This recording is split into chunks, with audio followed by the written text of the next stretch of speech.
በአሁኑ ሰዓት ሰበር ዜና ሰምቷል። የህማማት ሳምንት ዋይት ሃውስ ድረስ ገብቷል። ነገሩ እንዲህ ነው ልንገራችሁ። የአሁኑ የአሜሪካን ፕሬዚዳንት የሆኑት ዶናልድ ትራምፕ እንግዲህ በትሩዝ ሶሻል ሚዲያቸው አንድ ነገር አጋርተው ነበር። ይህም ነገር ዓለምን እያነጋገረ ይገኛል በአሁኑ ወቅት። ኳላይ እንደምትመለከቱት እንግዲህ ይህንን ነው ፖስት ያደረጉት ባለፈው እሁድ ማለትም ለሆሳዕና ነው ፖስት ያደረጉት። በዚህም ፖስታቸው ላይ ሲጀምሩ እንግዲህ the holy week ነው ያሉት ወይም ቅዱስ የሆነው ሳምንት ማለትም ይህ ያለንበትን ሳምንት ነው። እሳቸውም እንደተናገሩት በዓለም ላይ የሚገኙ ክርስቲያኖች በሙሉ የጌታችን የመድኃኒታችን የኢየሱስ ክርስቶስን ስቅለትና እንዲሁም እሁድ የሚከበረውን ትንሣኤውን አስመልክተው እንግዲህ የእንኳን አደረሳችሁ መልእክታቸውን አስተላልፈዋል። በዚህ ላይ እሳቸው እንደተናገሩት ክርስቲያኖች ለ2000 ዓመታት ይህንን በዓልና ይህንን ሁኔታ ሲያከብሩ ኖረዋል ብለዋል። በተጨማሪም ከዚህ በፊት የአሜሪካን ፕሬዝዳንት ሆነው የተሾሙት ፕሬዝዳንቶች ባልገለጹበት መንገድ ዲቴይሎችን እየጠቀሱ ነው የገለጹት። ይህን እናንተ መመልከት ትችላላችሁ፣ አንብቡት።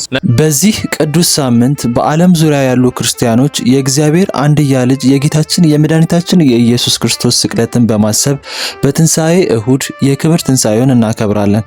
ክርስቲያኖችም ወደ 2000 ዓመታት ለሚጠጉ ዓመታት ተነስቷል በማለት እናውጃለን።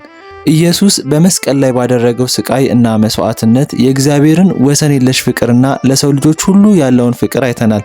እናም በትንሣኤው ቅጽበት ታሪክ ለዘላለም ሕይወት ባለው የተስፋ ቃል ለዘላለም ተቀይሯል። ወደዚህ አስደሳች የትንሣኤ እሁድ ስንቃረብ በሁሉም ቦታ ያሉ ክርስቲያኖች መልካም እና የተባረከ በዓል እንዲሆኑላችሁ እመኛለሁ። አሜሪካ የአማኞች ሀገር ነች። እግዚአብሔርን እንፈልጋለን። እናም በእርሱ እርዳታ ሀገራችንን ከመቼውም ጊዜ በበለጠ ጠንካራ፣ ደህንነቱ የተጠበቀ፣ ታላቅ፣ የበለጸገና የበለጠ አንድ እናደርገዋለን።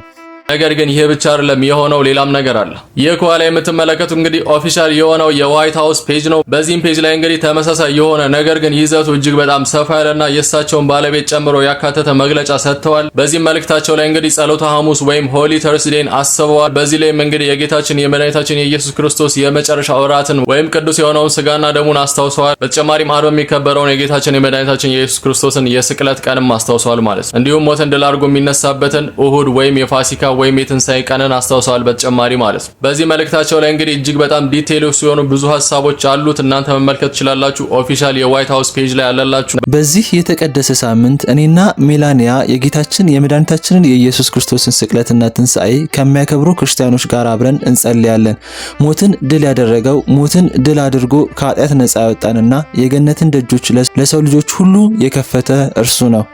ከክርስቶስ የድል አድራጊነት ወደ ኢየሩሳሌም በሆሳዕና እሁድ ከመግባቱ ጀምሮና በፋሲካ የሚደመደመው በቅዱስ ሐሙስ የጌታ እራት ቅዳሴ የሚጀመረው ከመልካም ዓርብ በኋላ እና በቅዱስ ቅዳሜ ምሽት በፋሲካ ዋዜማ ላይ ትንሣኤውን እናስባለን።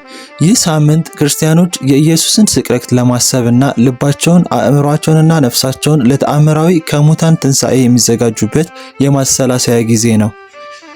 በዚህ በተቀደሰ ሳምንት ኢየሱስ ክርስቶስ በመስቀል ላይ ከከፈለው መስዋዕትነት ውጪ የፋሲካ እሁድ ክብር ሊመጣ እንደማይችል እንገነዘባለን።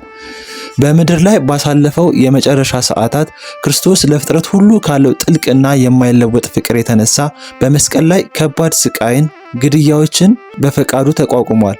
በእርሱ መከራ ቤዛነት አግኝተናል። በእርሱ ሞት ከኃጢአታችን ይቅርታን አግኝተናል። በእርሱ ትንሣኤ የዘላለም ሕይወት ተስፋ አለን። በፋሲካ ጠዋት ድንጋዩ ተንከባሎ መቃብሩ ባዶ ነው እና ብርሃን ከጨለማ በላይ አሸንፏል። ሞት የመጨረሻ ቃል እንደሌለው ያመለክታል።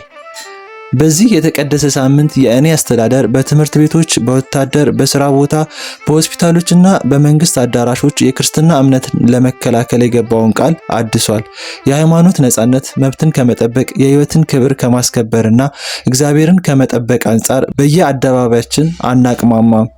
በዚህ ሳምንት ውስጥም የተለያዩ ፕሮግራሞች ይደረጋሉ ብለው እሳቸው ተናግረዋል ማለት ነው። ታዲያ የሚታወቀው እኛም ኢትዮጵያኖች እንግዲህ በጾምና በጸሎት ላይ ነን። በአሁኑ ወቅት ማለትም የህማማት ሳምንታችንን ይዘናል። በዚህ ወቅትም ጌታችን መድኃኒታችን ኢየሱስ ክርስቶስ ለኛ ብሎ የከፈለውን ህመምና ስቃይ የምናስታውስበት ጊዜ ነው። እናም በተጨማሪ በዚህ ወቅት ከጾምና ከጸሎታችን ጎን ጎን አንድ ነገር ማድረግ አለብን ብዬ አስባለሁ። ይህም እንግዲህ በገዳም ውስጥ የሚኖሩ እናትና አባቶቻችን ማስታወስ አለብን ብዬ አስባለሁ። አሁን እኛ እየጾምንና እያሳለፍነው ያለውን ድካም እንግዲህ በእነሱ ሲሆን ደግሞ አስቡት። ይህንን ነገር የሚያደርጉት በየቀኑ ነው። በተጨማሪም የሚኖሩበት ቦታ እጅግ በጣም በረሃማ ስለሆነ ብዙ ነገሮችን ያጋጥማቸዋል። ከዚህ ውስጥም አንዱ ድርቅ ነው። በተጨማሪም ተፈጥሮ አደጋ የሆኑ ዝናብና ፀሐዩ እጅግ በጣም ያስቸገራቸው ይገኛል። በእናንተ ያልተቋረጠ ድጋፍ ምክንያት እንግዲህ እናቶቻችን ቤት ከዚህ ወደዚህ ቀይረናል። ነገር ግን በአሁኑ ወቅት አባቶቻችን እጅግ በጣም እየተቸገሩ ይገኛሉ። እናም በሙታን ሰማር ቅዱስ ሚካኤል ገዳም ውስጥ የሚኖሩ አባቶቻችን ህይወት የመቀየር ግዴታ አለብን። እናንተም እንግዲህ አስራት በኩራታቸውን ለነሱ በማድረግ የቻላችሁትን ነገር አድርጉ። የሙታን ሰማር ቅዱስ ሚካኤል ገዳም አካውንት እነዚህ ሁለቱ አካውንቶች ናቸው፣ የኢትዮጵያ ንግድ ባንክና አቢሲኒያ ባንክ። በተጨማሪ ቀጥታ እነሱ ማግኘት ከፈለጋችሁ እነዚህ ሁለት ስልክ ቁጥሮች አሉላችሁ፣ በእነዚህ ደውሉላቸው።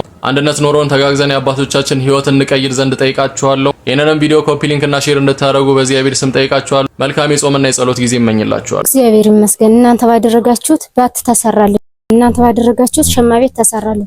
እናንተ ባደረጋችሁት መጸዳጃ ቤት የለም ነበር፣ መጸዳጃ ቤት ተሰራልን። እናንተ በሰራችሁት መንገዱ ገደላማ ከመሆኑ የተነሳ መንገድ ተሰራልን። እናንተ ባደረጋችሁት ገዳሙ በባህሪው ገደላማ ቢሆንም በጋቢውን እየተደረገ ሜዳ ሆነልን። ስለዚህ ይሄ ሁሉ መሰረታዊ ፍላጎታችን ተሟላ። ግን አሁንም ተዘርግቶ የነበረ እጃችሁ እንዳይታጠፍብን ይሁን እንጂ እኛ መነኮሳት የእናቶች መነኮሳት ተጠናቀቀ። መጀመሪያ ላይ ሊሰራ የነበረው የአባቶች ባት ነው። አባቶች ግን እናቶች በተፈጥሯቸው ደካማ ናቸው። ፀሐዩን ሀሩሩን መታገስ አይችሉም። ስለዚህ የነሱ ይቅደም ብለው የኛው ቀድሞ ተሰራልን። አሁን አባቶች ያሉ ከደሳ ሰባትና ከበረሃ ላይ ወድቆ ነው ያሉት። ስለዚህ የኛ አንድነት የኛ መከፋት የነሱ መከፋት ነው፣ የነሱ ሀዘን የኛ ሀዘን ነው። ስለዚህ ለኛም የተረባረበ እጃችሁ ከነሱ ላይ እንዳይታጠፍ በመላኩ በቅዱስ ሚካኤል ስም አስተላልፋለሁ። እግዚአብሔር ይመስገን። ቅዱስ ሚካኤል የልቦናችሁ መሻት ይፈጽምላችሁ፣ ለኛም እንደፈጸማችሁልን። ግን የአባቶችን ነገር ግን በጥብቅ አደራ አጽንኦት ሰጥቼ ሳልናገር የማላልፈው ነገር ቢኖር እዚህ ገዳም ውስጥ ከ365 ቀናት ውስጥ 133 ቀን ብቻ ነው መስራት የሚቻለው። እንግዲህ በእነዚህ ቀናቶች ውስጥ ነው ይሄ ሁሉ ነገር የተሰራው። አንድ አመት በማይሞላ ጊዜ ውስጥ እዚህ ቦታ ላይ አሸዋ፣ ጠጠር፣ ሲሚንቶ አንድ መኪና ይዞ ለመምጣት ከሳምንት በላይ ይፈጅበታል። መኪናውም ይህንን ገደል ማለፍ ስለማይችል ጋራው ላይ ጭነቱን ያራግፍና በእናቶችና በአባቶች ሸክም ጭነቱ በሙሉ ወደዚህ ቦታ ይመጣል። እንግዲህ ይህንን ሁሉ ውጣ ውረድ አልፎ ነው ይህ ገዳም እዚህ ደረጃ የደረሰው። ይህንን ላደረጋችሁ ለደገፋችሁ ኦርቶዶክሳውያን በሙሉ እግዚአብሔር ይስጥልን ነው ምንለው። ቅዱስ ሚካኤል ቤታችሁን በበረከት ይጎብኝላችሁ ነው ምንለው። ከዚህ በኋላም እንግዲህ እማሆይ እንደተናገሩት የአባቶች በዓት አልተሰራምና እባካችሁ ኦርቶዶክሳውያን ይህንን ገዳም ችላ እንዳትሉ፣ አሁንም እንደ ቀድሞ እንድትደግፉ ስንል በአክብሮት በቅዱስ ሚካኤል ስም እንጠይቃችኋለን። ያደረጋችሁት ነገር በሙሉ እግዚአብሔር ክብር ይስጥልን።